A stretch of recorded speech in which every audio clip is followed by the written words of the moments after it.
Shemai, hello. My name is Benjamin and I'm doing a series for you about Stefan cel Mare, Stephen the Great. This video will be about what happened in the beginning of Stefan the Great's reign, the early part of his 47-year-long reign.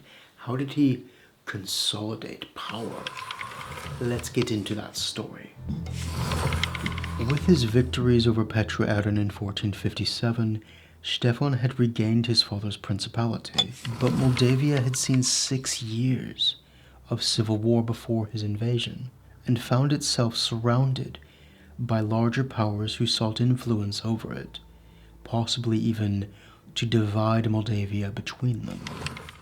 To the south, the Ottoman Empire had taken Constantinople only 3 years prior. The heart of Eastern Christianity had been ripped out. Wallachia, a fellow Romanian principality, being closer to the Turks, found itself unable to completely free itself of Ottoman influence, though it did maintain independence, just. To the east lay the Tatars and the Golden Horde, a weak shadow of what they had once been. But their weakness was dangerous and caused anarchy across the Eurasian steppe. Moscow had begun to expand in this power vacuum, but it was Poland in its unions with Lithuania which dominated the north, and to the west the mighty kingdom of Hungary and its troublesome borderlands with the Székelys and local lords in a perilous patchwork of loyalties. Stefan's first 2 steps as voivode, ruler of Moldavia, were in the ecclesiastic and foreign policy realms. First, Christianity had suffered 2 massive blows, the former being the Council of Florence of 1438 and 39, which not only failed to unify Catholics and Orthodox Christians against the Muslim invaders who were then approaching Constantinople, but it made the situation worse.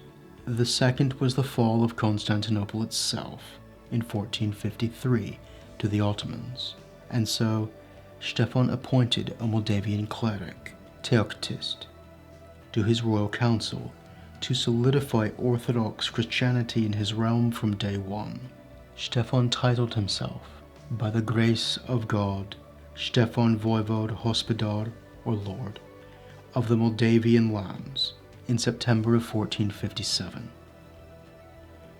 His second big move was to deal with his enemy, Petru Eren, who had taken refuge in Poland. Stefan attacked Poland to prevent Casimir IV from using Petru Eren's claim to invade Moldavia. These were cruel times. This campaign established Stefan as a credible military leader, but he did not want a long war with such a large opponent as Poland. Poland was much bigger at the time, under Casimir IV. The following spring he signed a peace treaty, giving the Polish king the fortress of Chotin in exchange for Petru Eren not being allowed to enter Moldavia. This treaty also bound Stefan by agreement with Poland to attack the Ottomans along the Black Sea, to regain lost Moldavian territories, the lungs of Moldavia, Plomani Moldave, and this would pit him against Hungarian mercenaries and his fellow Romanian principality in Wallachia, in order to take these 2 fortresses at Kilia and Citatea Alba. Before he could settle the Black Sea coast, however, Petru Eren was stirring up trouble against Stefan in Hungary, who had taken refuge in Buda and settled along Stefan's western border in Székelyland, forcing him to raid Transylvania several times in 1461 to stop Petru Eren in his plots against him. Petru Eren retreated to Buda for now. Meanwhile, in the next summer, Mehmed II, the Ottoman Sultan, invaded Wallachia. This meant the Turkish navy was distracted in the Danube River Delta to the south, further south from Kilia, so Stefan attacked. Even though this was claimed now by his ally, Vlad the Impaler, the interests of his state were more important than brotherly love. The Hungarians had backed up Vlad, however. After an 8-day siege, Stefan still had not taken it. It was a failure. and Stefan himself was gravely wounded in the attack. An arrow slammed through his lower leg and ankle. The wound would not fully heal for the rest of his life, and he had lost one of the only 2 battles he ever would. That's still quite a record. 44 out of 46 battles, or 36 out of 38, however you look at it. Losing only 2 battles out of dozens is quite impressive. But he was determined to keep both his good relations with Poland, to keep his enemies elsewhere in check, and whilst he regathered strength, he focused on securing his borders. He married Princess Evdokia of Kiev, which secured his northeastern borders through family relations in Kiev, Moscow, and Poland. On a more secure footing, he was able to try taking Kilia a second time, which he succeeded in doing, as well as Château Alba. His principality was now a maritime state, and opened commercial routes with Genoa and Venice. With the help and advice of his uncle, Vlaicu Parkalab, he constructed new defenses for his lands. In the center, Suceava, his capital, Neamt, and Roman. Another 6 citadels ring his principality. Khotin, which he regained peacefully in 1465, Soroka, Orhei, Tigina, Kilia, and Château Alba. To commemorate the capture, Stefan built the Church of the Assumption of the Mother of God by the Putna River in 1466. It became Putna Monastery. In fact, Stefan built churches for each of the 44 military victories, according to legend, that he had. And since most of them were built during the later part of his reign, we will look at them more in the later video of this series. What is noteworthy here is that he was clever enough to use the church as a political weapon to consolidate power. Often the church in those days was a 5th column against you if you were not able to bridle it. There were Jews in his lands also, who had been at Château Alba since 1330 at least, and he appointed a Jew, Isaac ben Benjamin of Yashir, as a stolnik, or the court administrator, a powerful position for a Jew to hold in those days. However, like many of his age, Stefan did persecute Jews later, but that is another video perhaps. What we need to know here is that he was a fierce patron and champion of the Christian church. That cannot be denied. Not long after Stefan had extended Putna Monastery, tensions with Catholic Hungary to the west began to grow.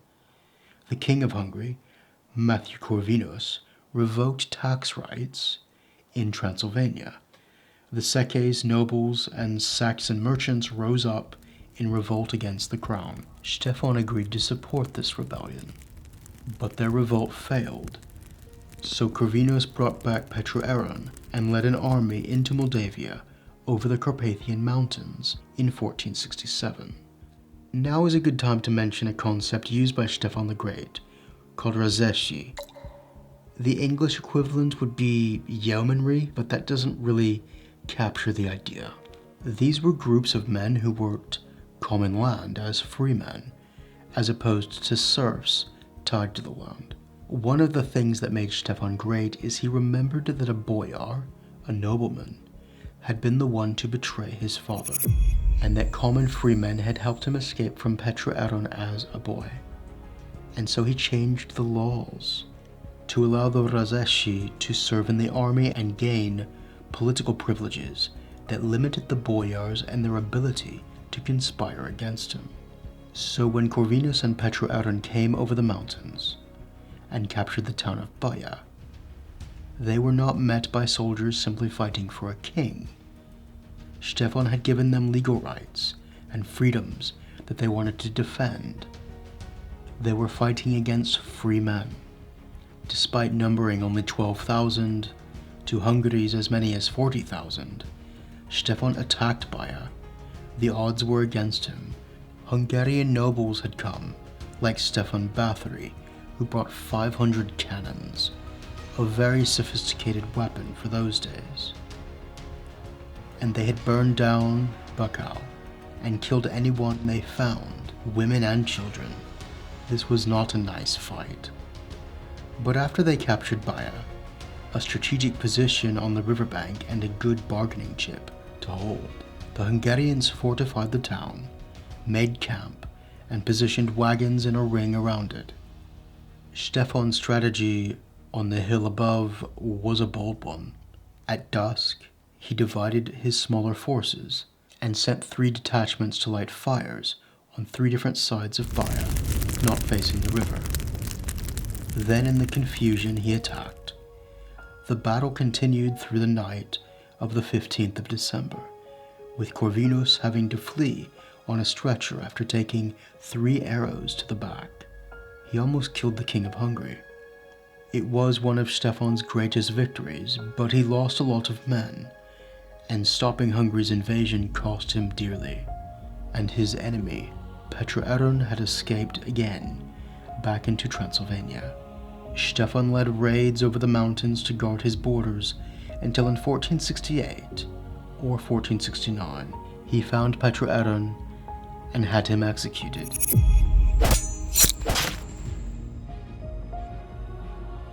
After a long time, he had avenged his father's death and killed his father's killer. He then negotiated peace, but soon a new enemy would arise in the east. And for my Patreons on the screen now, your contribution helps the channel keep going. Thank you very much.